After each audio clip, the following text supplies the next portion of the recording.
Ano ginagawa niya lang? May isang tao kasi dito na siguro.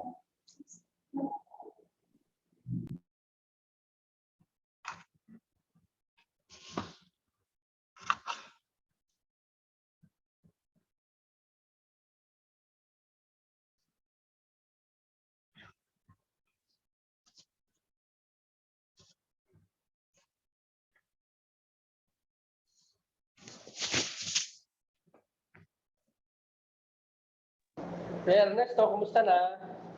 Nasa bahay kaya tayo ngayon? Tayo naghahanap. Wala pa siyang mag. Anong direction naka-join? Sige. Yun. Nasa bahay ka ngayon, kay Ernesto? Ano siya ba?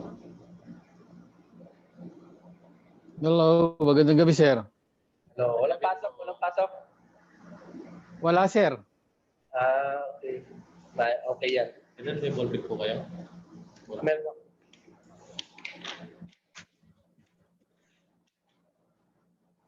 Tayo lang natin si Sir John siguro or simula na tayo.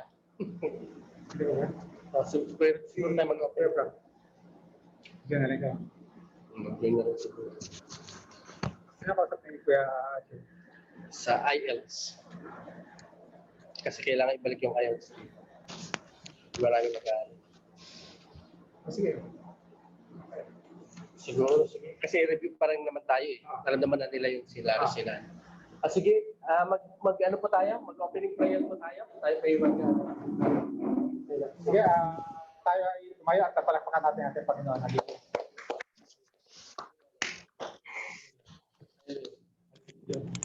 Father God, purihin ka lang po sa ang buhay, Lord. Magandang gabi muli po sa inyong Panginoon. At maraming salamat muli at kayo po ay nais na purihan sa pamamagitan po ng aming pag-aaral ng salita. Bago ang lahat, Father God, kami po ay lumalapit sa inyo. Humingi po ng paglilinis sa aming mga kasalanan sa agdaang linggo ng aming buhay, Father God. Confess natin ang ating mga kasalanan kung ano man kung nagawa natin ng salita at isip na hindi kayo nagkalikuran sa atin. Mayroong may church kami. Father God, maraming salamat po sa inyong paglilinis po sa amin. Maraming salamat po sa inyong pag-ibig. Ikaw ay tapat sa amin na kami po pag kami lumapit sa inyo at ikaw ay faithful and just to forgive us all our unrighteousness, Father God. Father God,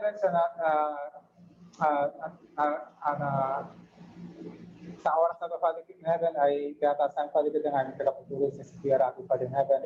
Maging, Father God, ang mga tagapakinig niyo, Father God, sa gabi nito, Father God, let your Holy Spirit be with us, siya pong tunay na kapagtulong sa amin. Father God, gamitin mo lang sa Sipiyarati, Father God, na taliwan ng iyong pagpapala. Father God, nawa po ang aming pag-aaral nito magiging beneficial po sa amin at apply namin ito sa aming buhay, Father God. Father God, pinupuri ka namin, dinadakila sa tanyong pangalan ng Jesus. Amen. So, magandang gabi po muli sa atin lahat. Kuya Ernesto, Ate Mary Jane, magandang gabi po. Si Ate Desiree. Magandang gabi din naman po. Sama niyo po yata si na Ate Missy dyan, saka si na Ate Cheryl, no, Ate Des, Ate Jaja, at saka sa bago kasama natin si Ate Ruth. Magandang gabi po. Maraming salamat Ate Ruth sa pag-join sa amin ngayon dito sa sa ating Bible study, no? Maraming salamat po. Hopefully na hindi ito yung first and last namin makasama. Hopefully every Wednesday makasama ka po namin. Amen. No? Ang pag-aaralan natin dito ay based lamang po sa Bible. Lahat po kukunin natin ng pag-aaral tungkol sa Bible lamang, no? At ang ating pag-aaral ay mag-send Panginoong Hesus, no? Papag-aaralan natin tulad ng ating mga napag-aralan na nung nakaraan. I-review natin ng konti-konti 'yon. So kung may mga katanungan po kayo, lalo na si Ate Ruth na bago natin makasama, ay mag-open lamang po ng mic, wala pong problema 'yon, no? Open po tayo sa mga questions or sa kung mayroon po kayong gusto niyo po mag-share ng experience, ayan. ini-entertain po natin lahat yan. Actually, gusto po natin yan para interactive po yung ating pag-aaral. No? Lahat po tayo nakakapag-share ng ating mga experience or ating mga komento. No? Tapos titignan natin kung yung mga comment ba natin or naaayon ba sa Bible, ito ba yung kagustuhan ng Panginoon para sa atin. Lahat yung pag-aaralan natin based lamang sa ating Biblia. Okay po? So, sa amin nga kung share ko po rin yung slides ko.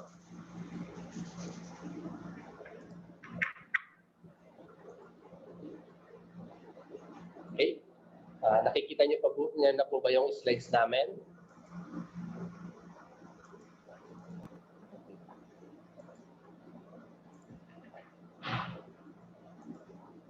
Sorry po. Ano ko lang po ito.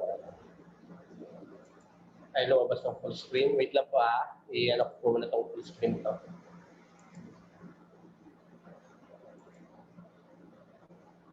Yan.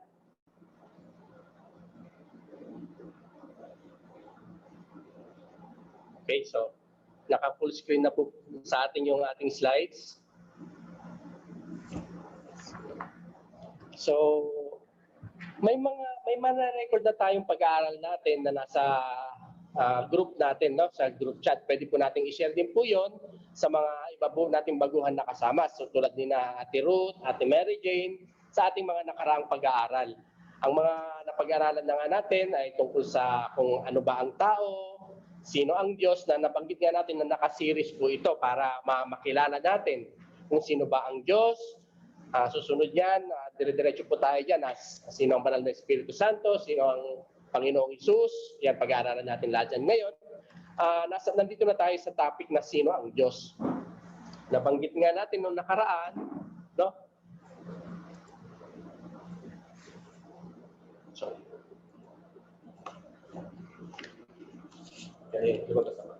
Yan. Kasi, nabanggit natin nung nakaraan na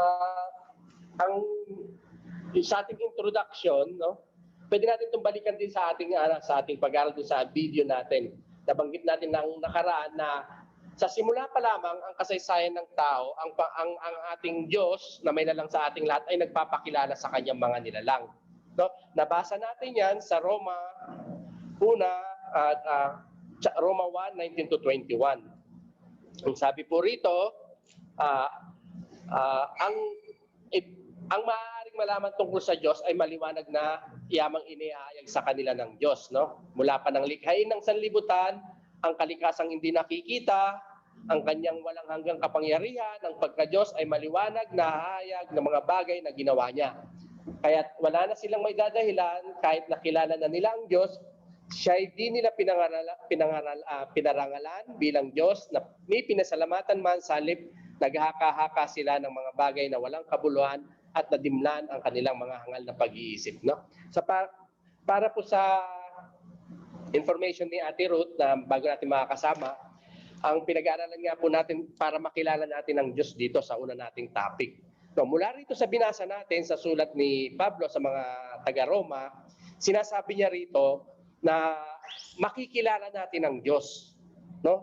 Kaya natin siyang makilala kasi nagpapakilala ang Diyos sa kanyang mga nilalang. No, bali summary na lang po ito kasi actually 2 linggo na po namin itong napagdaanan. Pero sabi ko nga mayroon kaming video rito na pwede nating i-share after nito para ma-review po rin po natin yung ano yung mga una natin na pag-aralan. No? Sabi nga rito sa talata na binasa, ang Diyos ay nagpapakilala sa kanyang mga nilalang. Nakasulat po yan. Sabi po dyan, ang maaaring malaman tungkol sa Diyos ay maliwanag. Yamang inahayag na ito sa kanila ng Diyos. No, mula nung likhain pa ng Diyos ang sanlibutan, yung kalikasan kasi, yung kalikasan hindi nakikita ng Diyos. Yung parang hindi siya nakikita, sabi, pero nakikita natin siya sa kanyang mga nilikha. No? Tulad ng yung langit at lupa, yung dagat, yung sky, no? Tulad ng yung sabi nga natin nung nakaraan, yung hangin, hindi natin nakikita, pero nararamdaman natin, nakikita natin na pinapagalaw niya ang mga puno, alam natin na nandyan siya. No? Yung gravity, alam natin na inihila tayo pababa sa earth, di ba? Pag tumalon tayo, bumabagsak tayo dahil yun sa gravity. no? Ganon din, hindi natin nakikita yung mga force na yan, no? Yung sinag ng araw, yung sun rays, yung radiation ng araw, hindi natin nakikita yan, no? Pero nararamdaman natin. Yan yung parang kalikasang hindi nakikita, pero nararamdaman natin. Ganon din ang tao. Ganon din ang Diyos na pinakilala tayo sa kanyang mga nilalang. Okay? Yun po yung punta sa una. Ngayon, kung ang Diyos ay nagpapakilala sa kanyang mga nilalang, ibig sabihin, may kakayahan ang tao na kilalanin ng Diyos. Siyempre, hindi magpapakilala ang Diyos kung wala naman tayong kakayahan. Ibig sabihin, binigyan niya tayo ng kakayahan na kilalanin ng Diyos. Di ba? Kaya, sabi nga rito, may kakayahan ang mga tao na kilalanin ng Diyos kasi binigyan tayo ng sarili nating pag-iisip. Hindi ka tayo katulad ng mga hayop, ng mga, sabi natin, ang baboy, ang aso. Wala silang kakayahang mag-isip na para kilalanin ng Diyos. Hindi katulad natin, meron tayong sariling desisyon, meron tayong free will, meron tayong pandama, meron tayong paningin para makilala ang Diyos. No? Meron tayong mga common sense, sabi natin, meron tayong mga senses para magamit, para makilala ang Diyos, makita ang kanyang mga creation. No? So may kakayahan tayong makilala ang Diyos. At pangatlo, sabi nga rito, dapat kilalanin ng Diyos ayon sa kanyang, madodoble po yung dapat makilala ang Diyos ayon sa kanyang kapahayagan at hindi sa sariling haka-haka o opinion lamang natin sarili. So, hindi tayo magbabase doon sa mga narinig lang natin noon, sa namana natin, sa mga culture, no? Sa napanood natin sa movie, sa nabasa natin sa kung saan mang comics or libro, no? Kailangan ang pagkilala sa Panginoon ay ayon sa kanyang kapahayagan kung paano siya nagpapakilala at paano natin yung magagawa sa pagbabasa ng Biblia, no? Para makilala natin siya doon kasi doon siya nagpapakilala. Mas makikilala natin siya kapag nag-share tayong ganito, nagpinag-aaralan natin ng Bible. Ang Bible kasi salita ng Diyos yan, di ba? Binigay sa atin para ma-reveal niya yung sarili niya. Okay? So pangatlo, sabi rito, ang pagkilala sa Diyos sa labas ng kanyang kapahayagan ay isang kahangalan at pagdidimlan ng kaisipan. Ibig sabihin, kung halimbawang iba yung pagkilala mo sa Diyos, hindi naaayon sa Bible, ito ay parang, sabi nga rito, foolishness, no? Kahangalan, ito ay kahangalan. No? Sabi nga rito na ang kahit gaano man kaganda yung intention mo, no? Ang intention mo kung ito ay hindi naaayon sa Bible o sa kanyang kapahayagan, ito pa rin ay isang kahangalan. So kikilalanin natin ng Diyos na bilang nandoon sa Bible. Isang ang magandang example diyan, sabi nga, halimbawa, yung paggagawa ng rebulto para sa Diyos, gusto nilang parangalan, gusto nilang nakikita, gusto nila siyang parang gawa ng imahe para nakita nila.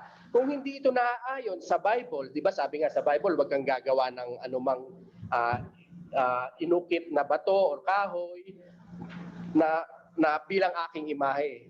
O kahit gaano kaganda ang ating intention, kung ito ay wala sa Bible, ito pa rin ay isang kahangalan. Yun ang sinasabi doon. No? So yun yung introduction natin nung last. May mga explanation pa tayo sa ano nito para makamove po tayo. I-share po namin yung video sa mga bago po natin kasama kay Ate Mary Jane, kay Ate Ruth, no? Share po natin sa kanila. Welcome po Ate Kenneth. Nandito na po pala si Ate Kenneth. Welcome po sa atin ulit. Hello, good evening. Good evening po. Okay, sabi rin dito, sabi rin po rito Ate Ruth, Ate Mary Jane, dahil dito ang pananampalataya ng sino man ay hindi kailanman lalampas sa kanyang pagkakilala at pagkilala sa Diyos, no? Ibig sabihin kung gaano mo siya nakilala, kung gaano mo siya yung pagkakaalam mo tungkol sa Diyos, no? Ganon din yung faith mo, yung pananampalataya mo sa kanya. Hindi lalampas doon yun. Kung kilala mo siya halimbawa ng 10% lang, Yung pananampalataya mo hanggang doon lang, hindi yung tataas kasi hindi mo siya kilala. No, ngayon habang nag-aaral tayo, no, tumataas yung pagkilala natin sa Kanya, doon na rin magsisimula na mas lalo natin siyang makilala, mas lalo natin siyang tataas yung pananampalataya natin sa Kanya. Malalaman natin pala na ang Diyos pala ay mapagmahal sa atin, siya ang creator. Ang Diyos pala ay mapanibughuin din. Yan, makikilala natin siya paunti-unti na ang Diyos ay just, no? Siya ay tapat sa kanyang mga pangako. No? Nung simula pa noon, nandito na siya, simula noon, hanggang wakas, nandito siya. Yan, unti-unti natin siya makikilala. Pag nakikilala natin siya, mas na-appreciate natin lahat ng kanyang mga ginawa sa atin, lahat ng mga mas nakikilala natin, mas lumalalim yung kakilala natin sa kanya, mas tumataas yung faith natin sa kanya. No? Tulad nga nung example din natin nung last na, halimbawa, kung magkaibigan, mas lalong lumalalim yung pagkakaibigan nyo kapag mas lalo mo siyang nakikilala. Di po ba? So, kung paano natin siya makikilala nga? Sa pagbabasa ng Bible. No? Laging tayo magbasa ng Bible sa oras natin o sa mga time na nagba-Bible sharing din tayo. Yan natin babasahin yung mga verses para mas lalo natin siyang makilala. Okay po ba yan, Ate Ruth? Nakikinig lang po ako. Okay po. Sige po. Okay lang po yun. Okay, yan si Ate. Ate Mary Jane, okay lang po ba? Any question po or tuloy lang po tayo? Tuloy lang po tayo. Sige. Nung nakaraan din, tinanong natin yung mga kasama natin na para sa kanila, sino ba ang Diyos? Sige, gusto natin marinig din siguro si Ate Mary Jane. Para sa inyo po, sino po ang Diyos para sa inyo po? Ang Diyos para sa atin, siya lahat ng lumikha, siya lahat nagbigay ng buhay, siya lahat ng nagbigay ng kung ano meron tayo ngayon, sa kanya lahat na nanggaling. Kumbaga, naging instrumento lang niya tayo para gawin ang mga bagay na dapat na sa alinsunod sa kanyang mga binigay na yung mga binigay niya na dapat natin gawin na mabuti, na yun na po, medyo kinakabahan. Okay po, magandang sagot po yun, Ate Mary Jane. So siya para sa inyo, siya po ang ating creator din, di po ba? Opo. Okay, sige po. Si Ate Ruth po, kung gusto niyo pong mag-share, para sa inyo po, sino po ang Diyos para po sa inyo? Siya yung nagmamayari ng buhay natin, kaya wala tayong karapatang kunin ito sa kanya. Kasi siya lang yung may karapatan, kumbaga. At saka siya yung nagbigay sa atin, nag-provide lahat ng pangangailangan natin. Lahat ng mga, kumbaga, yung hindi natin hiningi, binibigay niya. Although we are in upset, nasa struggle way tayo, pero darating ang araw na si God, nagbibigay talaga. Yun yung, siya lahat, provider, protector, lahat. Amen. Okay, so maraming salamat po, Ate Ruth. Yun nga, sabi ni Ate Ruth, siya yung may-ari ng ating buhay. Parang siya yung may akda ng ating buhay, no? Tapos sabi niya rin na ang ating Diyos ay nagbibigay ng grasya sa atin. Yung kahit hindi natin deserving, binibigay siya sa atin. Hindi tayo deserve, binibigay niya sa atin. Yung po sabi ni Ate Ruth. Nung nakaraang mga pag-aaral din, sabi rin ni Ate Yaja, siya ang ating creator. No? Sabi ni Kuya Ernesto, ang ating mapagmahal na Diyos. Sabi ni Ate Kenneth, sabi niya, creator, almighty. Yan, siya nag-guide sa atin. So yun po yung pagkakilala natin sa Diyos. So ano pong sabi ng Bible? Sa ating ang Diyos ay maraming pahayag tungkol sa kanyang sarili, ang mga ito ay matatagpuan sa kanyang mga salita, ang Biblia, no? So kaya ang Biblia, yan yung salita ng Diyos na ibinigay sa atin, no? Kasi gusto niya makilala natin siya. Kaya itong mga sagot ninyo, tingnan natin kung ito nga yung nasusulat sa Bible, no? Unang-una, sabi niya, siya ang Diyos na lumalang ng lahat-lahat. Okay, so yun yung pagkakasabi ni Ate Mary Jane kanina, creator, no? Lumalang ng lahat-lahat. Yung na-discuss na rin po nung last. Sabi po rito, sa Isaiah 40:28, sabi rito, so nasa Bible ulit, sabi niya, walang anumang bagay sa lupa o sa langit na hindi nilalang ng Diyos. So ibig sabihin, yung puno, yung tubig, yung kahit nasa ilalim man ng lupa, nasa ibabaw ng lupa, no? Gawa ng Diyos yan. At dahil dito ay walang sino man o anuman makapagmamalaki sa Diyos. Kilala niya ang bawat isa, sabi rito. Sabi sa Isaiah 40:28, di ba nyo alam, di ba nyo talos, na itong sa Yahweh ang walang hanggang Diyos. Siya ang lumikha ng buong daigdig, hindi siya napapagod. Sa isipan niya walang makatatarok. No? So saktong-sakto yung describe din ni Ate Kenneth nung last na pag-aaral natin, Almighty God. No, walang makatatarok sa kanyang kaisipan. Yun ang nasusulat dito. Sabi rito, siya ay walang hanggang Diyos. No? Hindi siya sakop ng ating oras, yung hindi siya sakop ng time. Sa simula pa lang, andyan na siya. No? Bago pa i-create ang buong daigdig, or ibig sabihin, ang universe, bago pa i-create, nandyan na siya. Yan ang ating Diyos. No? So siya ang ating creator. Lahat ng nakikita mo, siya nag-create. Okay, so ang sumunod naman dito, actually, parang review na lang ito kasi daanan na ito nung last. Sabi rin dito, ang Diyos ang may katakdaan sa bawat bagay na nangyayari sa buhay ng tao. No? Tulad yung sabi ni Ate Ruth, siya yung may plano sa atin, may design para sa atin, sabi rito. Sabi rito, sige, Kuya Chris, pakibasa nila ko. Kuya Chris, sige pa. Dito sa Job 38:4-8. Wika nga niya kay Job, ikaw ba ay tao na nang gawin ko ang mundo? Sino nagpasya tungkol sa lawak nito? Sino ang sumukat? Sino ang may hawak ng pundasyon ng mundo? Sino ang naglagay sa panulakong bato? Sino ang humarang sa agos ng dagat nang mula sa kailaliman nito ay sumambulat? Tuloy lang po. Sige na po. Walang anumang bagay sa lupa na labas ang pangyarihan ng Diyos. Kahit sa gitna ng mga pagsubok at negatibong mga bagay, ang Diyos pa rin ang may hawak sa lahat. Unang Korinto 10-13. Wala pang pagsubok na dumating sa inyo na didinanas ng lahat ng tao. Tapat ang Diyos at hindi niya pinahihintulot na kayo subukin ng higit sa inyong makakaya. Sa halip, ang pagsubok, bibigyan niya kayo ng lakas kung mapagtagumpayan ito. Sabi nga rito, dahil dito ay dapat lamang na hindi mawalan ng lakas ng loob ang sino man sa harap man ng anong panganib o kahirapan, no? Kasi siya ang may akda sa ating buhay, no? Alam na niya yan.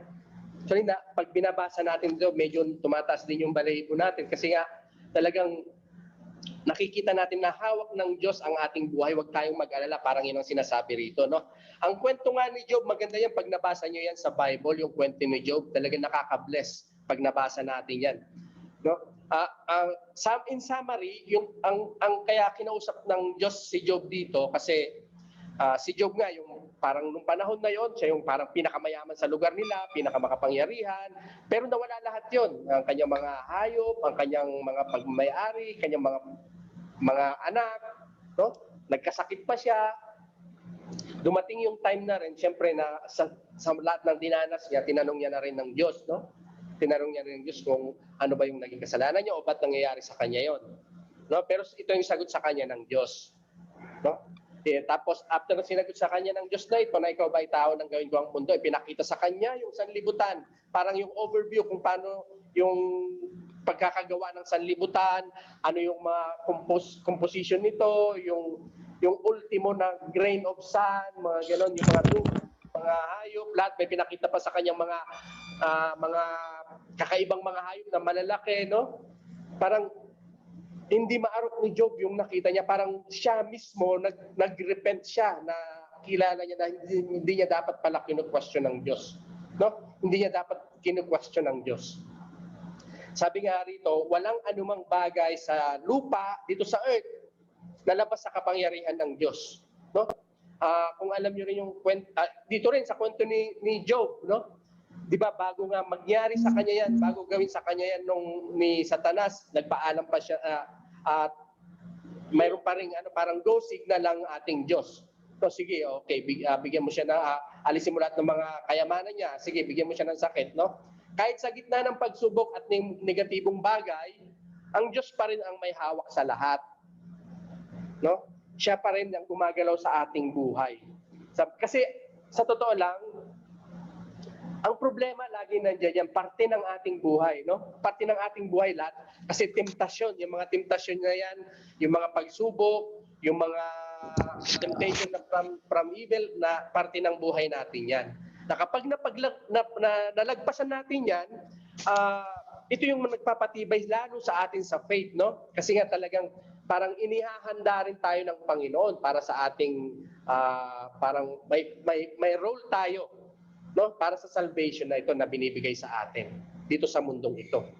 Pero tandaan nga natin, sabi nga sa unang Corinto 10:13, wala pang pagsubok na dumating sa inyo na didinanas ng lahat ng tao.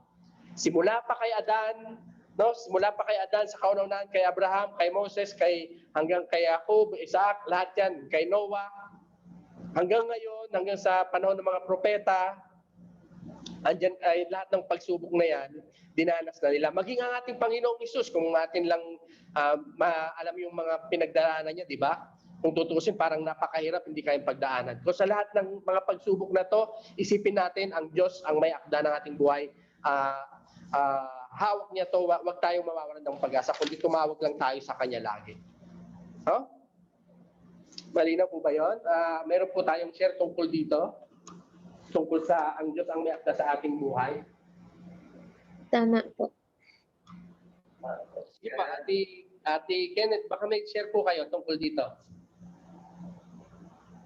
Tama po, as long nabubuhay tayo, nandyan lagi yung problema. Kasi nakikita ni Lord kung strong ka. Binibigyan ka niya ng problema. As Christian, daming pagsubok na darating sa buhay mo. As long na kagaya ni Lord na daming pagsubok dumating sa kanya, kinukutsa siya ng ibang tao kasi buang siya. Ganito rin tayo ngayon kasi as long nabubuhay tayo, nandyan lagi yung problema. Kasi si God, parang ganito kasi, nasa gitna tayo, si God, nasa kabila, yung si Satan nasa kabila, parang china-challenge tayo kung gaano tayo katatag bilang anak ni God. Tapos, yan sinusubok tayo ng problema,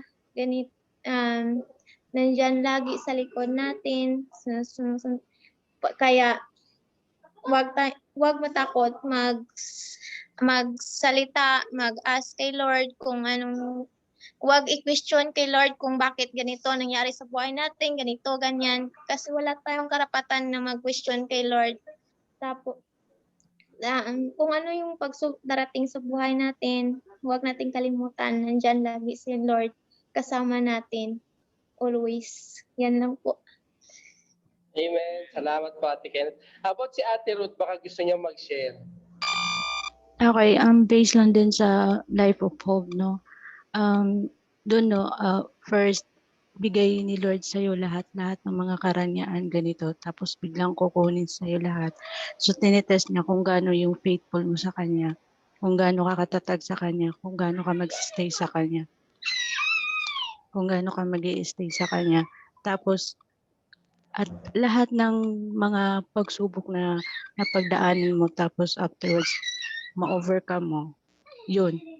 Doon na yun may bibigay ni God na victory. Katulad ng bigay ni God kay Hope na binalik lahat. Triple pa. Yan lang po. Napakagandang share po noon, Ate Kenneth, Ate Ruth. Baka mayroon po bang gusto mag-share? Okay. Yes. Sige po. Salamat po. Medyo maingay lang po kasi nasa sasakyan kami. Yun po yung unang unang pag-join ko sa Bible study. Parang sinubukan agad ako ng Panginoon na kung gaano ako katatag yung pananalig ko para sa Kanya. Nandiyan po agad yung tukso para sa akin.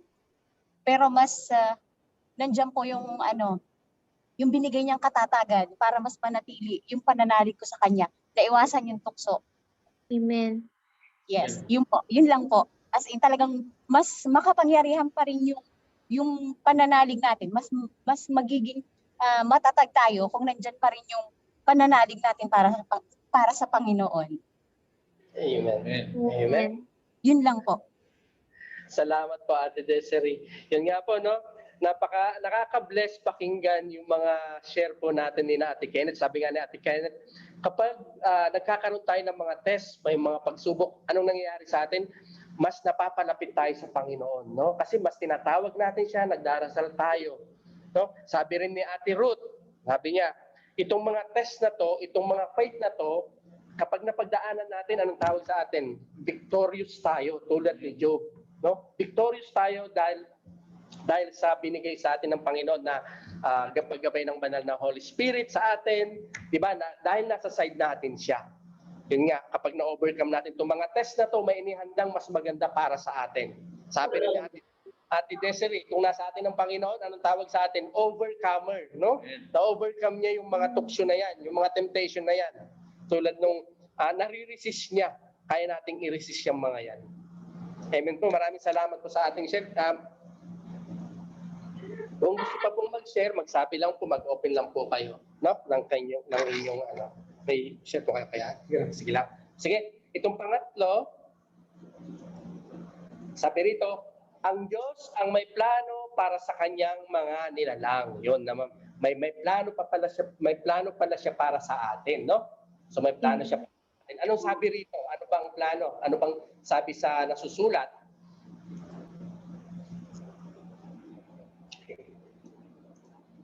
Okay, sabi rito, sino pa? Si Kuya Ernesto siguro, pagbasahin natin si Kuya Ernesto, maganda yung mic ni Kuya Ernesto eh. Sige, magbasa. Hello, sir. Sige po, basahin po natin yung nakasulat diyan. Sige, sir. Ano man ang tagumpay o kabiguan nino man dito sa mundong ito, mayroong Diyos na hahatol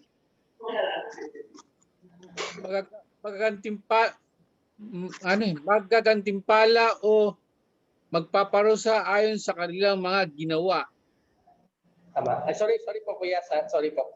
Sige po. Gawa 17 versikulo 31. O, di siya din.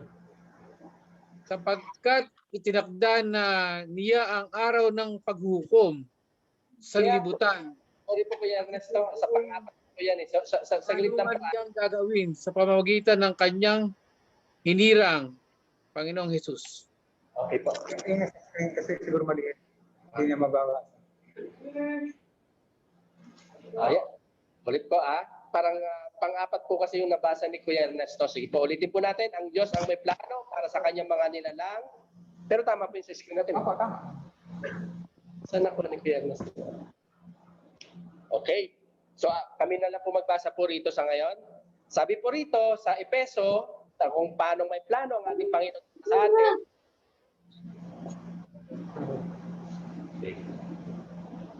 Okay, sabi po rito, sa Efeso 1:4-6, sabi rito, ang Diyos ang may plano, di ba? Sabi ko nga po. At sa ating pakikipag-isang ito, hinirang na niya tayo bago pa naglikha ang sanlibutan upang maging banal at walang kapintasan sa harapan niya. Dahil sa pag-ibig ng Diyos, tayo'y kanyang itinalaga upang maging anak niya sa pamamagitan ni Kristo. Yung slide na nagalaw ko eh.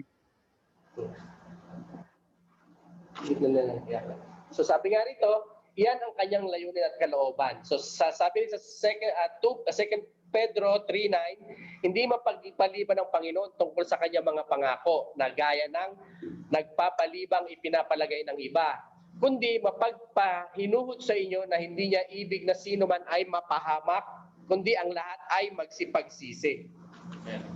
Okay? So, back po tayo rito. Sabi nga rito, ang Diyos ang may plano sa atin lahat. No? Simula pa bago palikhain ang mundo, no? Bago palikhain lahat yan, ipin-repair na sa atin lahat yan. Tapos pag nung nilikha sa atin, may plano na para sa atin tayo, ang plano sa atin ay maging kanyang anak, no? Upang maging mga anak, sabi nga adopted son, no, ng ating Panginoon sa pamamagitan ni Jesucristo. Tayong lahat ay gusto niyang makasama. Hindi niya nais na sino man sa atin ay mapunta sa kapahamakan.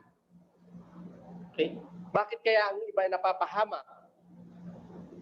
Bakit kaya ang iba hindi naliligtas? Ano sa tingin niyo ang dahilan? Kasi They hindi choose not sa to follow sumusunod God. Kumbaga sa magulang, sinasabihan, Ephesians 6:1, children, obey your parents in the Lord, for this is right. Kumbaga, hindi ka sumusunod sa parents mo, hindi, kasi sinasabihan ka na ganito, bawal, ganyan. Napahamak ka kasi hindi mo sila sinusunod. Kagaya din sa Bible, kung ano sinasabi ng Bible, kung hindi mo ito sinusunod, nandoon ka sa death penalty. Amen. Okay. Salamat po, Ate Kenneth. Meron pa po bang iba na gustong mag-share? Ate Jaja? Ate Brenda?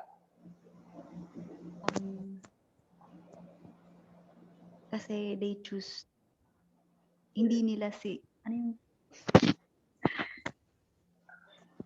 Fake na binasa ng number. kasi po, they not choose to follow God. Okay. Tama. Na, So, yun ang pinili nila. Okay? Face pa kayo. Face to face kayo. Online din, meron kayo. Sabi nga po rito, ba't may mga napapahamak? Sabi ni Ate Kenneth, dahil hindi sila sumusunod, no? Hindi sila sumusunod sa utos ng Diyos.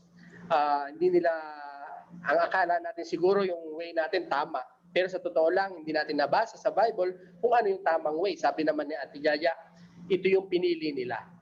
No? Isang regalo, pinakamagandang regalo sa tao ng Diyos ay ang kanyang free will. Kaya lang, dapat gamitin natin sa tama rin yun, di ba? Parang may sarili tayong desisyon. Pinili natin yung hindi natin pinili ang Panginoon. Mapapahamak talaga tayo. Kasi ang Diyos, hindi ka naman niya pipilitin, no? Kasi kung gagawin niya yon, para tayong robot. Para lang tayong robot doon. Kaya binigyan niya tayo ng free will, no? Para kung tayong mamimili para sa ating sarili, kung ano yung kung ano yung pipiliin natin. Makakasama ba natin siya? Gusto ba tayong tawagin na anak ng Diyos? Di ba? Sabi nga ni Kwedan nung dati, hindi lahat ng nilalang ngayon ay anak ng Diyos. Sino lamang ang anak ng Diyos? Yung sumusunod sa Panginoong Jesucristo. Yun ang anak ng Diyos. Sabi nga rito, no? Tatawagin tayong anak ng Diyos sa pamamagitan ni Jesucristo. Kung hindi ka naman sumusunod sa utos ng Panginoong Jesucristo, no? Hindi mo naman siya tinatawag na Diyos. Hindi mo siya kiniklaim bilang iyong Savior. Paano ka magiging anak ng Diyos? Yun. No? Tayo yung mga itinilaga niya upang maging anak niya sa pamamagitan ni Jesucristo. So ang plano talaga ng Panginoon sa atin is hindi lang tayo basta-basta maligtas, no? Kundi ito'y parang dapat matransform tayo personally sa ating sarili, no? Magta-transform yung sarili natin. Kaya kailangan, kasi alam natin ang Diyos is holy. Kaya kailangan, sabi nga rin dito, pinlano niya na yan mula pa nung likhain tayo na maging holy rin tayo para acceptable tayo sa Panginoon. Kaya kailangan mag-transform din tayo. No? Lahat ng makasalanan natin, kailangan ihingi ng tawad, di ba? Ihingi natin ng tawad ito, tapos after natin ihingi ng tawad, huwag natin babalikan, no? 180 degrees, sabi nga nila, 180 degrees. Hindi 360, no? Kasi parang babalik ka rin doon. 180 degrees, parang diretso na tayo ang lakad natin. Okay? So, gusto rin na kasi ng Panginoon, kung gusto niya tayong maging anak, ibig sabihin, yung relasyon, parang relasyon ng magulang sa anak talaga. Diba? Relasyon ng magulang sa anak talagang mayroon tayong, kung tumatawag tayo lagi sa mga magulang natin. Tumatawag sa magulang natin, mga pangangailangan natin, di ba? Sinasabi natin yung pagmamahal natin sa magulang, ganun din yung gusto ng Diyos para sa atin. Hindi lang basta-basta tayo parang master tsaka sa kanya mga alipin. Talagang gusto niya, may personal relationship tayo sa kanya. Amen. Amen? Okay? Ang layo ng Diyos sa ating mga tao ay upang kupkupin niya bilang mga anak. No? Makapiling sa kanyang kalwalhatian magpakailanman. Ayaw ng Diyos na tayo ay sino man ay mapahamak. Pero sabi nga ni Tiyaja kanina, pinili natin yun eh. No? Hindi naman niya tayo pwedeng persahin na pumunta sa atin. Pero sa totoo lang, simula pa lang, ang Panginoong Hesus, siya na ang unang pumili sa atin. No? Pinili natin. Ang ginawa lang natin, nag-response. Kailangan lang natin ay mag-response. Okay? Pinili kasi nila yung daan na diretso. Kasi yung kung Christian ka, anak ka ni God, ang daming liko-liko yung daan mo papunta sa Kanya. Kaya pinili nila yung daan na diretso. Akala nila, yun na. Amen. Okay? So, sabi nga rin dito, no? Sabi nga rin ni siguro ang tinutukoy dito ni Ate ang tinutukoy dito ni Ate Kenneth ay yung maluwag na daan, no? 'Di ba? Sa may nasusulat sa Bible na may masingit, may maluwag, mas marami yung Maluwag. na madaling pasukan, no? Kasi nga sabi ang daan papunta sa ating sa Diyos, kaharian ng Diyos ay masikip, makipot, no?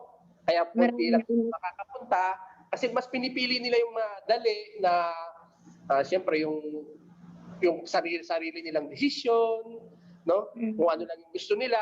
Kaya pag tatawag lang sila sa Panginoon pag may kailangan sila, no? Pag maalala nila ang Panginoon pag may pangangailangan sila, yun yung mga sinasabi rito. Hello po, may bago tayong kasama ni Kuya Ernesto. Welcome po tayo. So sabi rin po dito sa 2 Pedro 3:9, hindi mapagpaliban ng Panginoon, no? Hindi to katulad ng tao na minsan ang tao kahit sino pa man yan, halimbawa kahit mahal na mahal ka niya, halimbawa sabihin na natin yung pinakamagaling na mapagmahal na tao, minsan nakakalimot pa rin sa kanyang pangako, no? Minsan nag-fail pa rin siya. Dumarating pa rin yung panahon na nag-fail siya. Pero ang Diyos hindi mapagpaliban. Sinulat yan, no? Nakasulat yan, kaya mapanghahawakan natin, no? Hindi ba pagpaliban sa kanyang pangako na gaya ng pagpapaliban ay pinapalagay ng iba. Hindi ito mapagpahinuhod, hindi niya ibig sino man ay mapahamak. So lahat pala tayo gusto niya maligtas. No?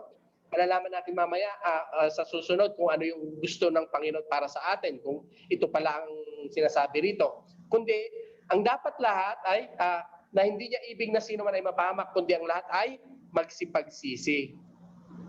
Okay, gusto niya magsibalik tayong loob sa Kanya. Hindi mabagal ang Diyos ang Kanyang mga pangako. Hindi siya yung, alam niya yung schedule niya. Hindi katulad ng tao na kahit gustuin minsan ng tao, dahil siyempre sa marami tayong hindi hawak dito sa mundo. Minsan nadidelay pa rin tayo. Hindi tayo nakakatupad sa ating pangako. Pero ang Diyos, nasa Kanya ang lahat ng kapangyarihan. He is Almighty God. So, nasa schedule kung ano yung ang kanyang pangako. No? Sabi nga nila, God keeps every promise at the perfect time para sa kanyang kaluwalhatian at para sa kabubuti ng kanyang mga minamahal. No, minsan nadidelay din yung mga ang akala natin nadidelay ang pangako ng Diyos pero hindi 'yon. No? Minsan may hinihiling tayo para sa atin yung pala hindi ito makabubuti sa atin. Sabi nga nung isang artista ngayon na narinig ko kung kilala niyo si Berwin Melly, no? Sabi niya God's rejection, halimbawa yung inihingi natin, God's rejection is God's redirection, no? Sabi nga, no? Yung rejection daw ng God, baka dinidirect kanya sa mas makabubuti sa iyo. Yun nga yung sabi, kasi siya ang may plano para sa ating lahat. Amen? Amen. Sige po, Kuya Dan, sige po. So, mayroon na akong share na konti lang. Yung kasi lahat, sinabi kasi sa 2 Peter 3:9, sabi diyan, kundi ang lahat ay masipagsisi. So, alam niyo, kung na-realize natin yung ginagawa natin ngayon, yung pagba-Bible study, kaparte yun po yun ng pagsisisi. Kaparte po yun ng pagsisisi yung pagba-Bible study. Bakit? Kasi po, sa pag-aaral po ng salita ng Diyos, ay nagbabago pong isip natin. Nababago na ito. Kaya po, akala natin yung pagsisisi ay yung lang ay nagsorry ka, umiyak ka sa iyo kasi may nagawa ka kasalanan sa Diyos. Hindi po yun. Ang ang ating pag-aaral ng salita ng Diyos ay kaparte ito po ng pagsisisi. Kasi po, ang ibig sabihin talaga ng pagsisisi, yung nabanggit natin yung nakaraan na pag-aaral ay yung metanoia. Meta means change, noia means mind, change of mind. So ibig sabihin ang pagsisisi ay hindi yung paghikbi, pag sabi ng sorry. Kundi ang pagsisisi po ay yung pagpalit ng isipan, yung isipan na tama according sa sinasabi ng Diyos. Yun po yun. Kung kasi alam natin may mga taong pag nakagawa ng kasalanan, nag-sorry, nag-umiyak, pagkatapos umulit, hindi siya nagsisisi. Ang tunay na pagsisisi, ito po yan, nagbago ng pag-iisip. Tandaan natin yon. Ang tunay na pagsisisi ay pagbabago ng pag-iisip na pag nagbago ang pag-iisip natin, ibig sabihin tinutuloy tayo ng Diyos. Yan po ang ibig sabihin ng tayo ay magsisi. Yun ang sinasabi ng ng 2 Peter 3:9. Ang Diyos natin ay inaantay tayong magbago ng isipan. Na kilalanin natin siyang Diyos at tayo ay mamuhay bilang kanyang mga anak. After na tayo ay ampunin sa pamamagitan ng ating Panginoong Hesus. So, tayong lahat ay nakaranas, nabanggit natin, itinalaga maging anak. Ibig sabihin, yun talaga yung purpose ng Diyos, itinilaga. Kaya lang iba, sabi na share, sa sharing, may choice sila, na sarili ng choice na humiwalay sa Diyos. Yun po yun. Amen. Maraming salamat po Kuya Dan. So yun naman natin na ang tunay na pagsisisi ay may pagbabago. No? So nagsisi tapos umulit. Hindi tunay na pagsisisi pala yun. Okay po? So yun po, malinaw po yun. Kung wala po tayong question dito, punta po tayo sa pang-apat.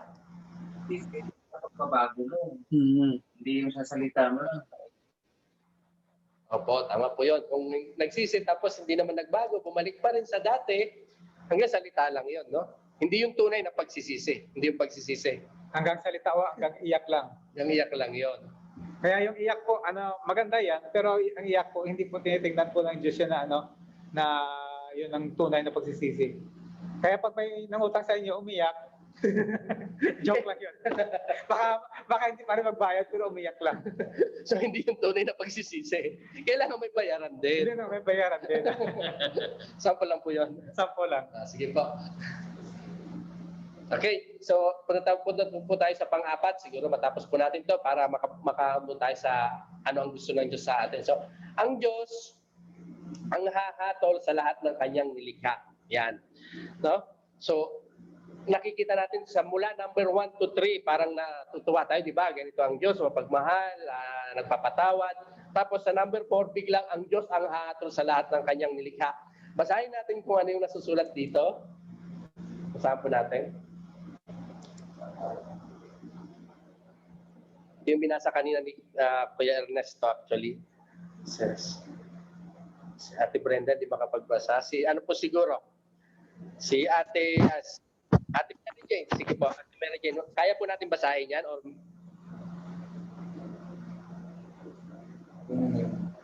Ano mic mo? Ano lang? Oo. Ano ng kamay?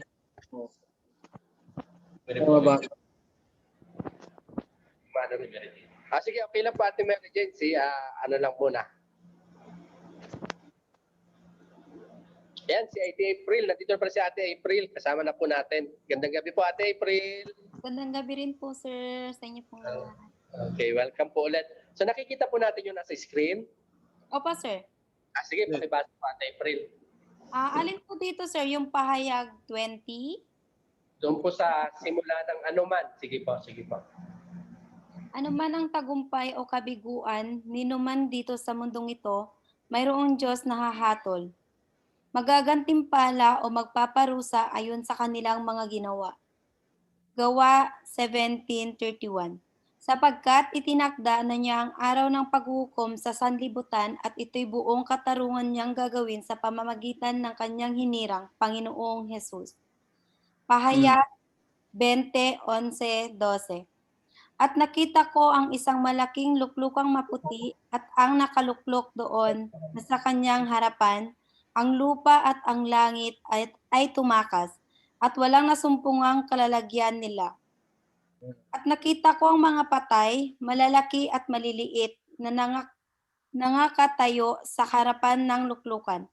At nangabuksan ang mga aklat at nabuksan ang ibang aklat na siyang aklat ng buhay. At ang mga patay ay hinatulan ayon sa mga bagay na nasusulat sa mga aklat, ayon sa kanilang mga gawa. And maraming salamat po Ate April sa iyong pagkabasa sa salita ng Diyos.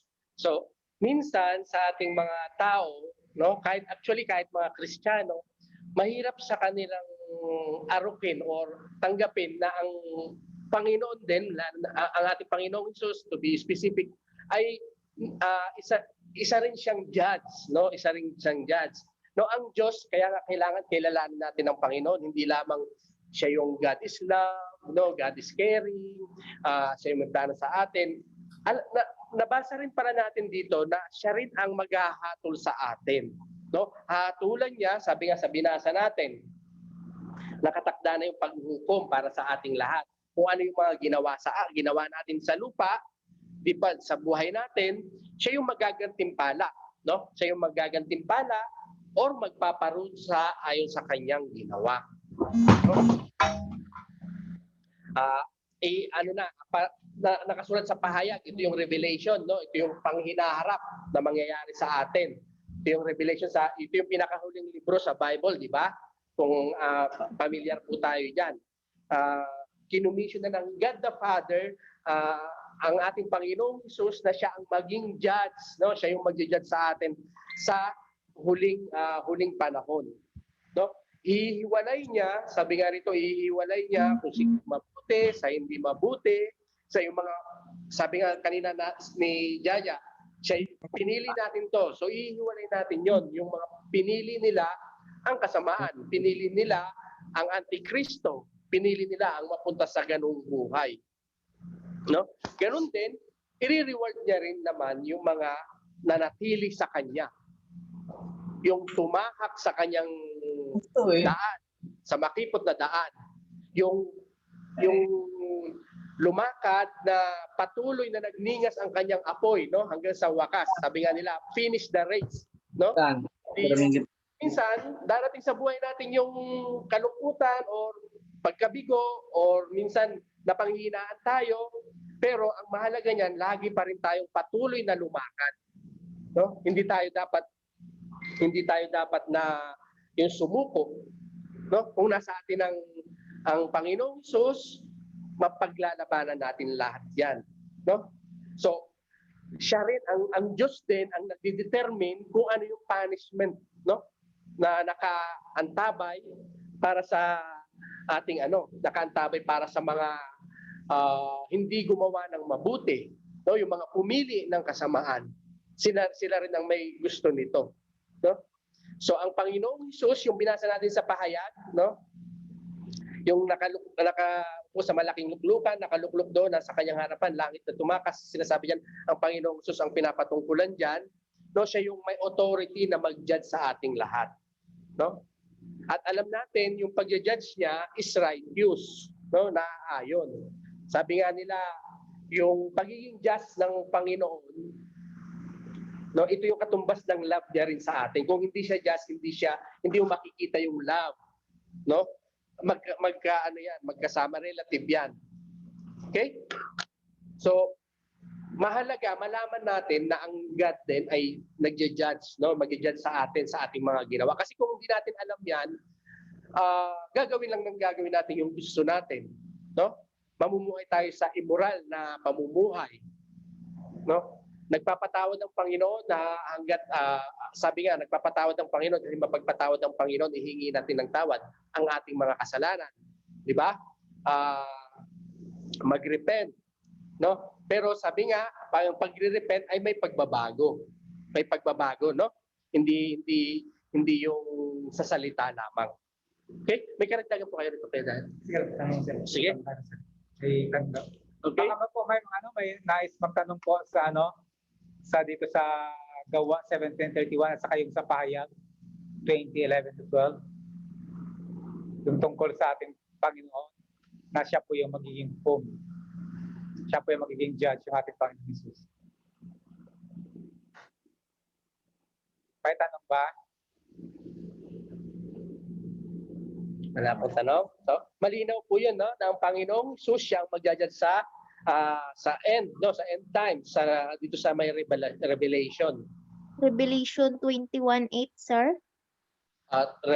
Revelation 20:11 to 12. Actually, ito yung scene na natalo na si Satanas dito, no? Ito na yung natapon na sila sa impyerno. Okay? Tapos diyan na yung binuksan na yung dalawang aklat, no? Aklat ng buhay, tapos yung isang aklat pa, may binuksan pa isang aklat. Kung sino yung wala sa mga aklat ng buhay, bubuksan yung isa pang aklat para sasabihin kung saan sila mapupunta. No, kung ano yung nararapat na kapurasahan para sa kanila. No, yung mga hindi natagpuan sa aklat ng buhay, itatapon sa dagat-dagatang apoy, no? Yung sinasabi. Life.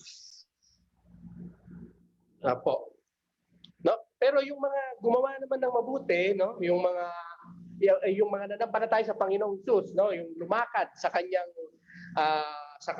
daanan, no? Yung nanatili sa kanyang mga aral, no? Yung mga gumawa ng kanyang Great Commission, yan, yung mag-evangelize, mag-share ng kanyang mga balita, ng kanyang mabuting balita, nanatili sa kanya.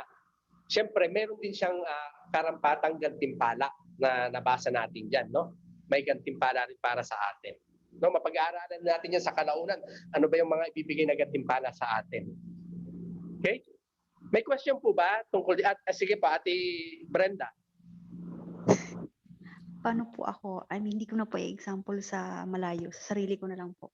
Ako po kasi, yung na parang natamaan ako sa sinabi ni Kuya Dan na nagsisisi nga ako pero gumagawa pa rin ng kasalanan. Pero po diba, people tend to make mistakes talaga.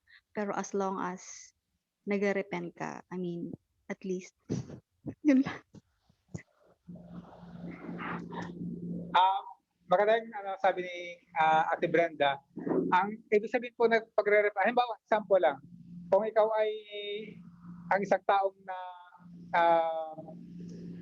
lagi-lagi na lang nagsisinungaling, halimbawa sa isang linggo, 50 times siya nagsisinungaling. Ibig ba sabihin pag nag-repent siya, hindi na siya magsinungaling? Hindi. Ang ibig sabihin lang noon, ang 50 na yon, baka next week, baka 49 na, nabawasan ng isa. Nabawasan ng isa. Kasi may nagbago na sa kanyang isip, pagbabago ng isip. Next week ulit, nag-45 na lang ba? Magtataka yung nanay mo ngayon o yung mga kaibigan mo, hala, hindi ka na nagsisungaling, konti na lang. Pero nagsisungaling ka pa rin. Pero sabihin, ang pagbabago ng pag-iisip, hindi one time yon. Kasi kung one time siya, edi dapat tigok na tayo lahat. Tigok na tayo lahat. Dapat sa langit perfect na. Makikita natin na hindi tayo perfect. So, ibig sabihin, ang tuwing may natutunan tayo, kasi ganito, pag may natutunan sa Bible, hindi kagad-agad natin pinapaniwalaan sa totoo lang. Mayroon tayong time na magmuni-muni tayo, isipin natin mabuti. Sige, parang tama yung sinasabi ng Bible. Kung mayroong mahal na mistisang o poging kalaguyo, hindi na ako tatawag sa kanya. Iwasan ko na siya. Ayun. Sa next month, talaga hindi mo na siya, hindi ka natin makipagkita sa kanya. Ganun yon. Ang pagbabago po ng pag-isip po ay hanggang tayo ay nabubuhay. Continuous po tayo. Continuous po. Ibig sabihin, ang repentance hanggang tayo ay buhay. Hindi po siya one time pero maganda yung share natin Jaja. Actually, pinagdaanan din po natin lahat yan natin dyan. Nung una talagang struggle po tayo dyan, pero sa unti-unti nating pag-aaral, unti-unti nating pag-Bible study, lagi tayong mas lalo tayong patitibayin, no? Sabi nga kung nung una 50 naging 49, baka susunod 45. Actually minsan magiging parang biglaan din na 10, no? tapos biglang 10. Kasi lumalalim ka na sa salita ng Panginoon. Tapos nasa iyo na ang Holy Spirit na kasi siya talaga yung tutulong sa atin para mapaglabanan natin lahat eh. Binigay ng Panginoon sa atin. No? Pag wala yon, hindi natin kakayanin. Nakakayanin natin to lahat dahil sa tulong ng Holy Spirit. Yun yung binigay ng Panginoong Jesus nung umalis siya rito sa lupa. Kaya isa po sa pinakamagandang patutuo yan. Halimbawa, pag andito tayo sa Saudi Arabia, tapos nakipag-usap tayo sa ating mga anak, ating husband, ating nanay at tatay, ipakita natin sa kanila na may nagbago sa atin. Amen. Ang aking may bahay, ganun din nung una, sabi niya, parang nakita niya may nagbago, pero hindi niya may pinpoint kung anong nagbago. Nung unang dating ako doon, mga 30 years ago, more than, So parang siya, iba talaga. Kayo, pag nakipag-usap kayo sa pag nanghingi ng pera, pera na naman, pwede na baguhin yung tono ng ating pananalita. Para siya, parang may nagbago sa aking anak, may nagbago sa aking tatay, sa aking nanay. Ayun pala, hindi nila alam. Tayo po ay proseso yun ng ating pagsisisi. Tayo po ay binabago ng ating Panginoon.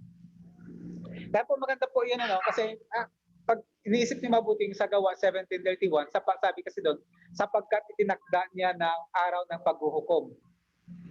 Ang maghuhukom sa atin ang ating Panginoong Hesus. Di po ba? Sa ngayon, hindi pa siya hukom. Siya pa yung ating Savior. Savior natin ating Panginoong Hesus yun. Tandaan natin, Savior natin ngayon siya. Pagbalik na niya, hukom na siya.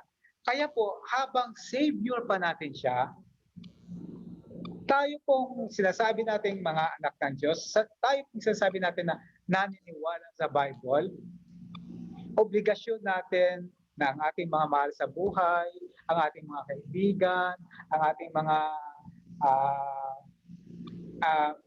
nakasalamuha, ay ilapit sila sa ating Panginoong Hesus habang Savior pa ang ating Panginoong Hesus. Yun po yun. Pero mag-umpisa po tayo din sa sa mga mahal natin sa buhay. Yung malalapit po sa atin. Yun po yun. Amen. Pagkatapos noon, sila pa din sa pamamagitan po ng pagbabago ng iyong pag-iisip, sa pamamagitan po ng iyong pagsisisi, makikita nila na ang iyong sinasabi ay totoo pala kasi binago na iyong buhay. Si Ate Ruth yata may gustong i-share. Ate Ruth? Ako, sa pagbabago. Well, nasa process kasi po yan eh. Kumbaga, nagsisi ka ngayon tapos ginagawa mo pa rin, di ba useless? Parang yung sarili mo rin din ang niloloko mo. Actually, hindi naman ang Panginoon yung niloloko mo eh, kundi sarili mo lang din.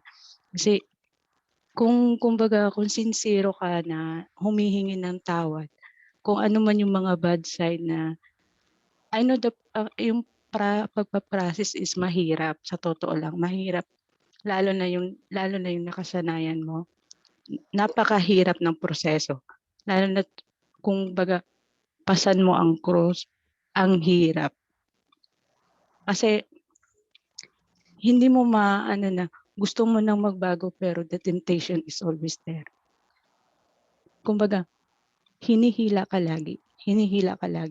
Kaya, kung sincero ka na talaga, kung ready ka na humarap sa Panginoon, sabihin mo, Lord, eto na, ready na ako. Gawin mo akong bagong panganak ulit.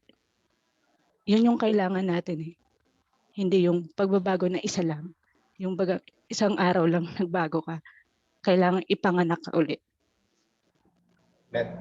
Amen. Totoo yun. Maraming salamat, Ate Ruth. Magandang topic actually yun. Pupuntahan natin yun. Yung kailangan mong ipanganak ulit. Magandang topic po yun. Sige po. Mukhang may mga laman yung sinasabi ni Ate Ruth. No? Totoo rin yung sabi ni Ate Ruth na yung isang habit, no? Pag naging habit mo na talaga, mahirap nang i-break. No? Kailangan talaga niyan ang Panginoong Hesus para kasama natin siyang mag-break sa habit na yun. Okay? So, maganda rin yung sinabi niya na kailangan dumating na talaga sa atin yung time na ito na Panginoon, no? Ready na po ako, nandito na po ako para tanggapin ka na aking tagapagligtas, na ikaw na aking Diyos, ng aking buhay, no? Kaya ko nang isubo yung aking sarili sa iyo, no? Kasi kailan pa hindi darating yun hangga't hindi mo sinasabi sa sarili mo yun.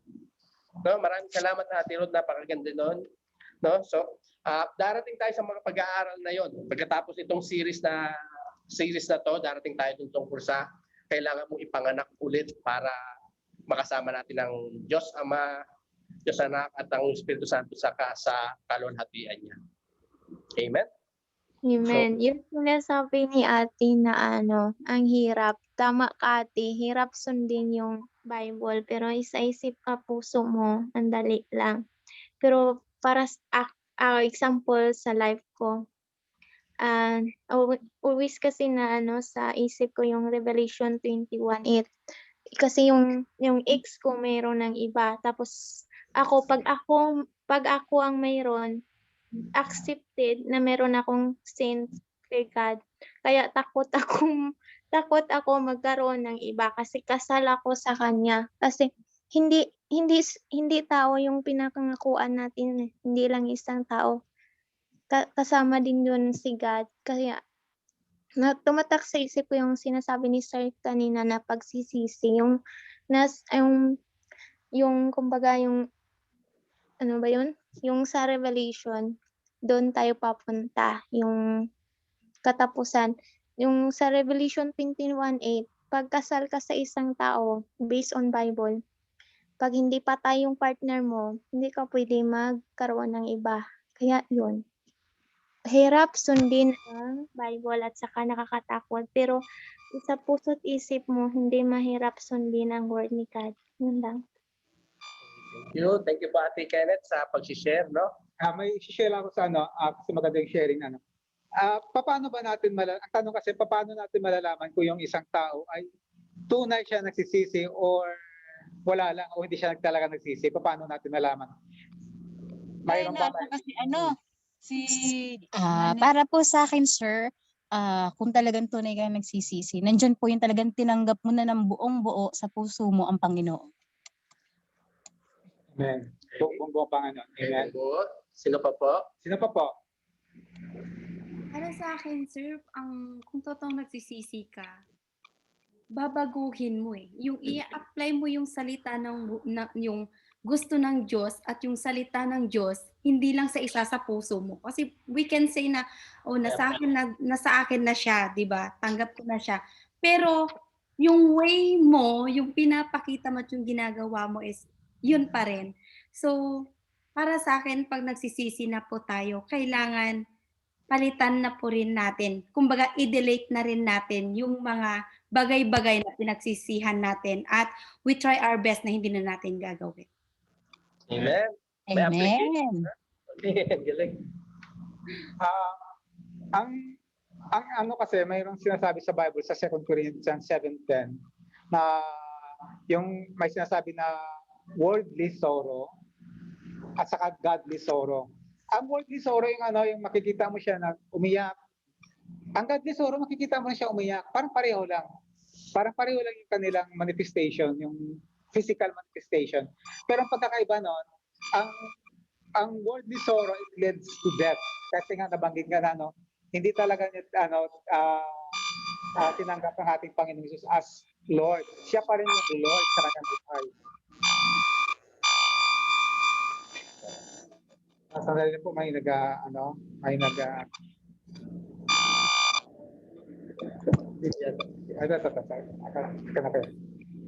Sige po.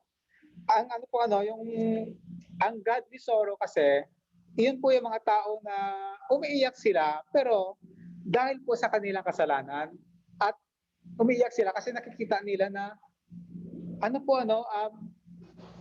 break nila yung commandment ng Diyos. Ibig sabihin, tinitingnan nila yung kasalanan nila as kasalanan sa Diyos. Ang worldly sorrow, tinitingnan nila yung kasalanan nila na kasalanan nila sa tao, sa kapwa-tao.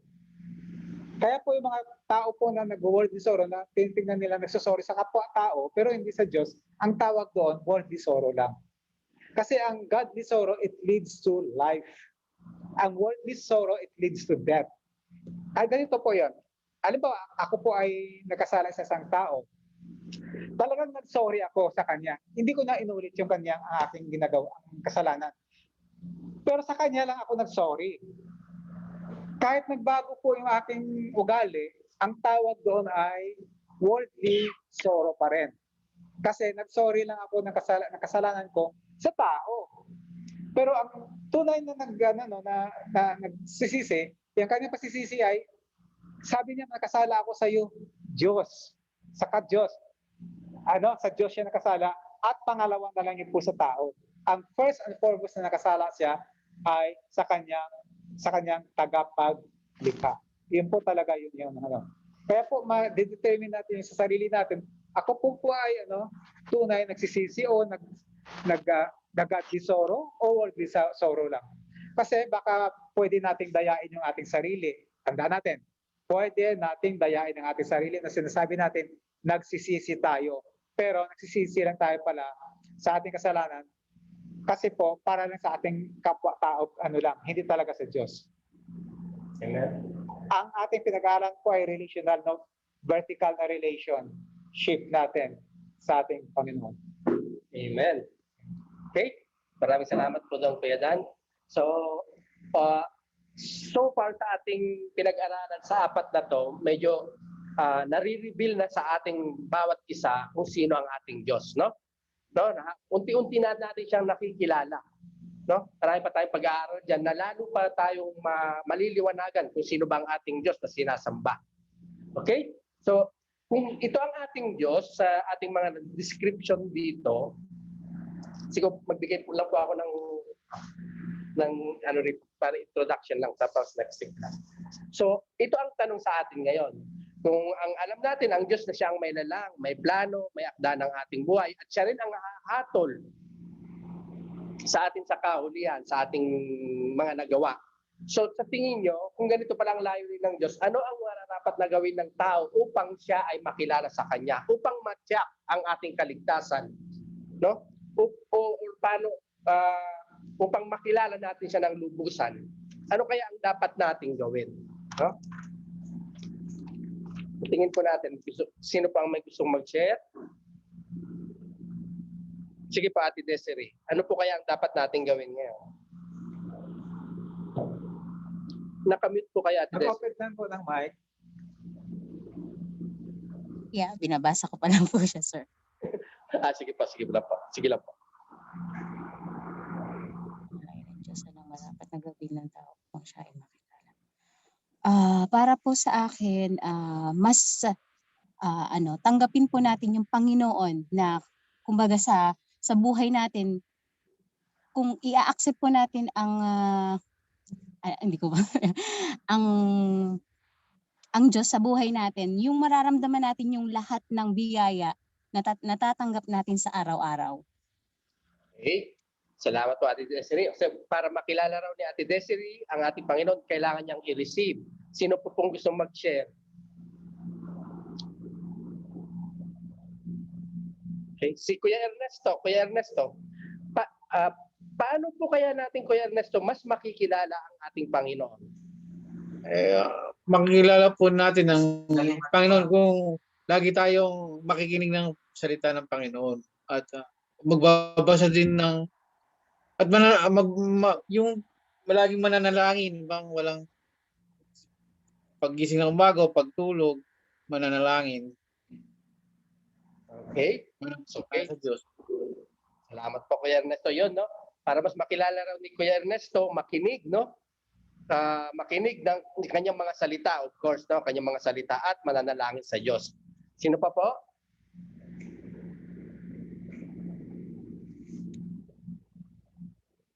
Si Ate Jaja, nandiyan pa ba? Si Ate Kenneth, sige po, paano po natin siya mas makikilala? Sige po, Ate Jaja. Buksan po natin ang natin. Para sa akin, makikilala ko ang Diyos. Makikilala ba? Opo. Makilala ng Diyos. Kung uunahin natin lagi ang Diyos. At second is, mahalin natin yung kapwa natin kasi once na ginawa natin yon, isa puso natin yon, for sure hindi tayo makakagawa ng kasalanan, which is yun naman talaga ang gusto ng Diyos sa atin. Yun lang po. Amen. Mukhang sinamarize ni Ate Jaja. Sino pa po? So, para kay Ate Jaja, gawing priority ang Panginoon, no? Panginoon. Tapos, para magawa raw yun, kailangan mahalin mo yung kapwa mo kasi para pinapakita mo rin yung pagmamahal sa kapwa. Okay? Anyone? Meron pa po ba na gustong mag-share kung paano natin mas makikilala ang ating Panginoon? Ako po, mayan. Mas makilala natin kung sino ang Diyos pag yung sa buhay natin, mayroong darating na problema na alam natin hindi natin makaya pag wala si God sa buhay natin. Doon mas makilala natin kung gaano tayo kamahal ni Lord, kung gaano tayo niya hinalagaan at ni-save sa lahat ng bagay. Ginaguide tayo niya para masolusyonan yung problema natin. Doon natin makilala kung gaano tayo kalab at saka kung gaano tayo ni-guide ni Lord para doon sa problema natin, doon ang point na mas lalong nakilala natin siya. Yun lang po. Amen. Thank you po, Ate Kenneth, no? So sabi ni Ate Kenneth, mas makikilala natin ang Panginoon through trials, no? Kapag naging victorious siya doon nagre-reveal ang Panginoon para sa kanya. Okay, parang magbubukas po yata kanina si Ate April. Sige po, Ate April, paano po natin mas makikilala ang ating Panginoon para sa iyo? Para sa akin po, sir, is yung communicate ko sa Diyos. Yun po yung para sa akin po. Kasi even nasa bad situation ako or good situation ako, I always open my heart, my mind, especially my soul. Yun po yung communication ko sa Diyos. Yun po yung sinasabi ko na mas makikilala ko ang Diyos kung anytime, any day, yung puso ko, yung utak ko, at yung kaluluwa ko nasa Kanya po. Amen. Amen. At April, nakaka-bless, no? Sabi nga, open communication, no? Communication lang sa Diyos, laging nandoon. Amen. So, actually, dito po natin tatapusin yung ano. Pero kung may gusto pa pong mag-share, halimbawa si Ate Ruth, gusto pong mag-share kung paano natin mas makilala ang ating Panginoon? Sa akin naman is through communication, through reading, through worshiping. Ganon. Yung baga kung makikilala mo sa kanya tapos pag nagbabasa ka din ng Bible, doon ka niya ito na correct. Tapos kumbaga parang tatay mo siya na sinasabi, oy anak, mali na yung inaano mo. Yung bagang kino-correct ka niya pag nagbabasa ka, yung hindi mo sinasadya, pero nalalearn ka na. Tapos makilala mo siya kasi through trials, ups and down, through happiness and sadness. Doon mako-comfort ka niya. Lahat. Siya yung, kumbaga, lalo na sa atin na malayo tayo, doon mo mafe-feel yung protection niya, yung comfort niya. Doon mo makikilala sa gitna. Although tayong tao, nagkakamali. Minsan, naiiwan natin si God. Kumbaga, hindi niya tayo iniiwan. Pero tayong tao, meron tayong time na naiiwan natin siya. Lalo na yung mabibigat na mga problema. Kumbaga, si God, andyan lang Kailangan lang natin na tawagin lang siya lagi. Doon mo siya makikilala lalo. Amen. Communication, prayer. Sabi nga ni Ate Ruth din, no? Communication, tsaka reading and worshiping. Yan yung unang-una niyang binanggit na dalawa. Diyan natin mas makikilala ang Panginoon. Si Ate Mary Jane po kaya. Ate Mary Jane, paano po kaya natin mas makikilala ang ating Diyos? Base sa ating pag-aaral. Ako naman po kasi, since nadalaga pa po ako, nakilala ko na ang Panginoon Diyos. Born again po ako since I was 18. Tapos hanggang sa mag-asawa po ako, nagsasamba ako, nakilala ko siya. Pumapayag naman yung asawa ko, pamilya ko na dumalo, pero may kulang Ang laki ng pagkukulang. Napayagan ako ng pamilya ko na umattend ako sa Bible study, sa worshiping, sa lahat. Pero lagi kong hinihiling kay Lord na, Lord, sana isang araw, isang oras man lang makasama ko pamilya ko o yung asawa ko sa pag-worship. Pero bakit parang hindi na ibigay sa akin? Yun ang lagi kong tinatanong kay Lord na, Lord, bakit hindi ko siya nahikayat? Bakit hindi ko siya naisama? Nung ako yung nasa Pilipinas pa. And then, nung sa mag-abroad ako, 12 years na ako dito sa abroad, hindi ako nagkaroon ng communication kay Lord. Sa 12 years na pag-i-stay ko dito sa abroad, wala akong communication kay Lord. Wala akong kundi work, family, yun lang. And then, until now, dumating yung aking pinsan na yan na si Christopher. Praise God. Ngayon, unti-unti na uli ako nagkakaroon ng communication kay Lord sa pamamagitan ng pinsan ko si Christopher na yan. Siya ang naging way at magiging way ko pa para lalong mas lumalim uli at bumalik ang pagiging closeness ko kay Lord.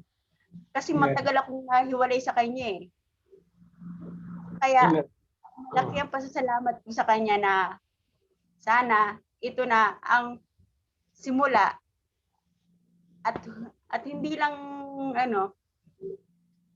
gusto ko pa maging mas malalim ang pangunawa ko, gusto ko pang lumalim ang kaalaman ko about sa Bible, about sa dati kong kinagisnan na gusto ko bumalik uli yun. And praise God, nakilala ko kayo dahil sa pinsan ko na yan. Yun ang gusto kong maibalik ngayon, ang magkaroon uli ng communication kay Lord. Malaki. Maraming taon na nawala sa akin. Amen. Amen. Salamat po, Ate Mary Jane. Yun, no?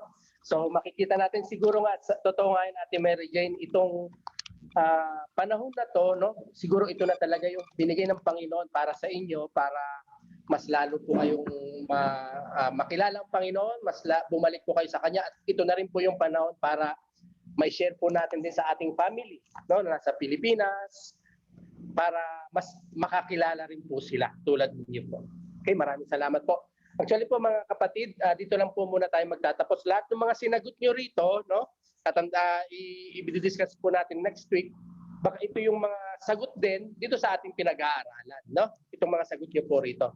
So next week, itutuloy po natin ano ba ang gusto ng Panginoon para makilala natin siya. Ano ba ang dapat nating gawin? Okay po? So, next week po tayo ay mag-continue sa ating pag-aaral. May katanungan pa po ba? Kahit na hindi po tungkol dito sa pinag-aaralan natin, anything po na tungkol po sa Bible, sa ating sinasambang Diyos, no? Pwede po tayong magtanong kung meron tayong katanungan. Yes, sige po, Ate Ruth. Sige po. Nag-aano din kayo? Nagsisimba din kayo? Opo, Ate Ruth, meron po tayong Praise and worship? Yes po, praise and worship. Saan? Dito rin malapit dito sa school din po. Ate Ruth, dito ka lang sa Jeddah? Opo. Okay. Sige po, Ate Ruth, pag may pagkakataon ka na magsabi ka lang kasi sa ngayon may limit lang kasi yung di ba dahil pandemic, may limit. Mag in advance kung gusto mo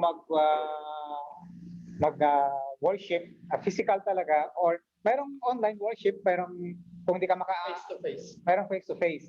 Kung gusto mo mag-online worship, i-send namin yung link sa iyo, Ate Ruth. Mas maganda kasi yung face to face. Meron din po, Ate Ruth, nililimit lang namin yung mag-message ka lang ng mas maaga para ma-schedule ka. Kasi para po yung sa bahay-sambahan, hindi po maraming tao. Sige po. Thank you. Ano oras yung online worship?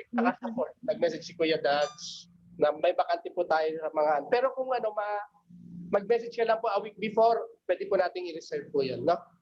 Si Ate April, hindi lang po si Ate Ruth sa mga gusto pong umattend, no? Kay Ate Mary Jane, biyahe lang po kayo rito from Riyadh. Mga anong oras po? Mga anong oras? 10 a.m. po ang simula. Usually matapos po kami ng 12:30. Ay, nasa school. Yun nga lang po. Nasa school pa. School. Sige oras? lang. Anong oras? 8 to 5 sila lagi. 8 to 5 lagi. 8 to 5 kami. Sige po, ano? May question pa po ba? Di ba, Ate Ruth, i-add pa po namin sa group para pag may mga questions or may clarifications, nandun po lahat tayo. I-add na siya sa group. Tapos mag-send tayo ng link dun sa Sige, sa sa group din sa natin. group din natin. Mag-send na lang kami ng Zoom link sa group tuwing Friday para makita. Para makapag-join din po Para kayo. makapag-join din kayo. Pwede pong kahit wala po kayong camera, okay lang makinig lang po kayo, okay lang din po. No? Sige po. So kung wala na pong questions, no? Kuya Alcher, may question po kayo dyan? Ay, nandun na pala sa Wala po, wala. Nakikinig lang. Ano Kinig po lang. oras ng online? Yung Ganun online worship niyo siya, sir? Ganon din po, 10 to 12:30, minsan 10 to 1. Maximum na po yung 1. No? Sige po, kung wala na pong questions, pwede po tayong mag-open ng camera para sa ating closing prayer. No? Siguro, simulan na rin natin mag-pray, kumanta na rin, magpaawit sa susunod. No? Sa susunod, no? Magpapaawit na rin tayo. Actually, nagtatanong si Ate Brenda, bakit wala rin tayong paawit? Sabi ko sa susunod, singer kasi yan. Siguro, si Ate Jean, namimiss na nila. Nakikita ko sa Maganda kasi yung pag, nagpo-post ng prayer. Sige po. maganda kasi pag may worship po. Totoo po yun. Sige po. Magkakanta po tayo ngayon. Kakataka. Sabay po kayo, ha? Kakataka? Ay, inimit natin sila. Hindi pwede magsabay yun. Ikaw na yung kasi dito. Sabay-sabay dito. Hindi pwede yung ko yan. Hindi pwede magsabay. Di balik kung ano sa susunod, magkano tayo. No? Schedule natin. Schedule po natin. Ate Missy, miss you. Sige po. Sige po, mag-closing tayo kaya. Sige po. Ay po ay muling manalangin sa ating Panginoon. Hallelujah God. Hallelujah. Hallelujah. Ama namin na nasa langit, banal na pinakamakapangyarihan sa lahat. Parigat isang pa, maraming salamat po Lord God sa tagumpay Lord God na aming nakamit sa mga oras na ito. Tunay nga po Lord God na kami po Lord God ay muli ninyong tinamnan, pinagkalooban niyo po Lord God ng mga salita na nagmumula sa inyo. Tunay nga po Lord God, unti-unti po namin kayo nakikilala Lord God kung sino nga po ang Diyos, kung ano nga po kayo para sa amin. Kayo nga po Lord God, luman lang sa lahat-lahat. Kayo nga po Lord God, kung may katakdaan ng lahat ng mga bagay Lord God. Kayo nga po Lord God, kung may plano sa lahat. At kayo rin po Lord God ang hahatol sa aming mga ginawa habang kami ba'y nabubuhay. Pare God, muli maraming salamat po Lord God sa mga panawaan na pinagkaloob niyo po sa amin Lord God. Tunay nga po Lord God, kami po Lord God ay nakakamit Lord God, nakatanggap po kami Lord God ng mga salita Lord God na aming madadala, aming maibabahagi Lord God sa aming mga nakakasalamuha, sa aming mga kamag-anakan, sa aming mga pamilya, sa aming po mga nakakasalamuha sa araw-araw Lord God. Maraming salamat po Lord God sa mga salitang ito Lord God na kailanman ay hindi mananakaw ng sino man. Maraming salamat po. Pare God, maraming salamat din po Lord God sa bawat isang narito, sa bawat isang nakinig, sa bawat isang sumama sa amin na mag-aaral na inyong mga salita. Tunay nga po Lord God, kami po Lord God ngayon ay nabusog sa inyong mga salita Lord God. Kami po Lord God ay makakain ng spiritual na pagkain na magmumula sa inyo. Maraming salamat Lord God, maging sa Facebook God, sa lugar na ito Lord God, kung sa patuloy niyo po itong ginagamit Lord God, kung maging daloy Lord God, ang inyong salita Lord God. Maraming salamat po Lord God kay Sir Jun Lord God. Tunay nga po Lord God, patuloy niyo po kami Lord God, pagpalain sa aming mga buhay, especially Lord God, ang pamilya ni Kay Jun Lord God, Sir Jun Lord God, ang kabuang po Lord God ng USDI family Lord God, huwag po nito Lord God. Nawa Lord God, wala pong buwang kaaway sa lugar na ito Lord God. Wala pong buwang kapahamakan Lord God. Patuloy po kami Lord God, sumasamba sa inyo, sumasampalataya Lord God, sa inyong kapangyarihan Lord God. Maraming salamat po Lord God, dalahin din po namin sa inyo Lord God, na patuloy niyo po kami ingatan Lord God, sa kasalukuyan Lord God, sa sitwasyon ng mundo Lord God, na kung saan laganap pa rin po Lord God ang COVID-19. Muli po namin dalahin sa inyo Lord God, na hindi po kami Lord God makawahan nito Lord God, mailayo po kami Lord God sa anumang sakitan, sa anumang gawa ng kaaway Lord God. Pagpalain niyo din po Lord God ang aming mga pamilya sa Pilipinas Lord God, na patuloy Lord God, kami po Lord God ay pagpalain niyo Lord God ang mga oras Lord God, na po kami po Lord God ay karoon ng banding sa maging sa internet po Lord God. Para dalahin din po namin sa inyo Lord God ang Patuloy niyo po, Lord God, na pagbibigay sa amin, Lord God, ng kauhawan, Lord God, sa inyong mga salita, ng oras, Lord God, na kami po, Lord God, sa tumibayang gawan. Kung ganito, Lord God, nandun po, Lord God, yung katakdaan ng oras, Lord God, kami po, Lord God, ay magsama-sama, Lord God, na mag-aaral, Lord God, ay inyong mga salita. Kami po, Lord God, ay patuloy na mas lumalim ang pagkilala sa inyo. Maraming salamat po. Muli, Father God, sa inyo po na pinagkakatiwala ang aming mga buhay. Mangyari po, Lord God, inyong kalooban sa amin, Lord God. Kami po, Lord God, susunod sa naman inyong naisip sa amin, Lord God. Dalangin din po namin sa inyo, Lord God, sa aming pag-iiwalay ng pasamantala, Lord God. Kami po dalangin sa inyo, Lord God, pagkalawan niyo po kami, Lord God, ng masarap na kapahingahan, himbing na pagtulong, at panibagong lakas sa panibagong bukas. Parikad yung kanila, Lord God, sa aming mga kapatiran, Lord God, na nagbabiyahe. Patuloy po silang ingatan, Lord God, hanggang sila makarating na ligtas at payapa, Lord God, sa kanilang patutunguhan. At nawa po, Lord God, sa mga nakasama po namin bago ngayon, di po, Lord God, ito ang simula. Pagkos ito po, Lord God, tuloy-tuloy, Lord God, na kami po, Lord God, ay magkakasama, magpupuri, aawit, sasamba, Lord God, at patuloy, Lord God, na mag-aaral ng inyong mga salita. Maraming salamat po muli, Father God. Ito po yung sinasama, dinadala, salamat sa pagkikila, sa tanging pangalan ng Inoong Jesu Cristo na aming Panginoon at sa gabay pagpubay ng Panginoon sa ating Espiritu. Amen. God bless po sa lahat. Amen. Thank you po. God bless. Thank you po. Bye. Ate Rose, Ate Mary J. Brenda. Bye. See you next week. See you next week.